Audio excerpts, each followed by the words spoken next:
L'Alaska appartient aux États-Unis. Ceci est surprenant car le Canada possède le reste de la côte nord de l'Amérique du Nord.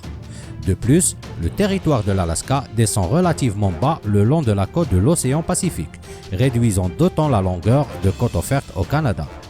La raison est à la fois historique et géographique. Les premiers colons du Canada, essentiellement anglais et français, ne s'aventuraient pas trop en Alaska, car l'accès par la terre depuis l'intérieur du Canada était assez difficile à cause du relief et du manque de routes. L'accès se faisait plutôt en bateau et était donc plus facile depuis la Russie. D'ailleurs, à cette période, l'Alaska est un territoire russe, occupé principalement par des postes de traite avec les Inuits et les Amérindiens. À la fin du XVIIIe siècle, il y avait 2500 Russes en Alaska. Un peu plus tard, entre 1853 et 1856, a lieu la guerre de Crimée, qui oppose les Anglais et les Français d'un côté et les Russes de l'autre. Or, cette guerre n'est pas favorable aux Russes, qui ont alors besoin d'argent et réalisent rapidement qu'ils auraient du mal à défendre l'Alaska si les Anglais décidaient de l'envahir.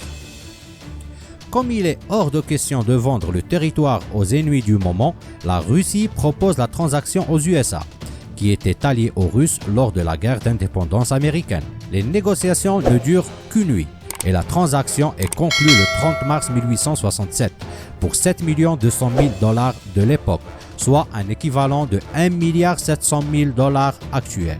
C'est ainsi que la Russie a cédé l'Alaska aux États-Unis. On peut parler de l'affaire du siècle, car l'Alaska s'est révélé extrêmement riche en ressources géologiques et minières.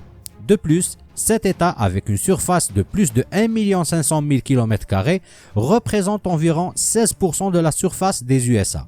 Par la suite, le Canada est devenu autonome, mais c'était trop tard pour l'Alaska.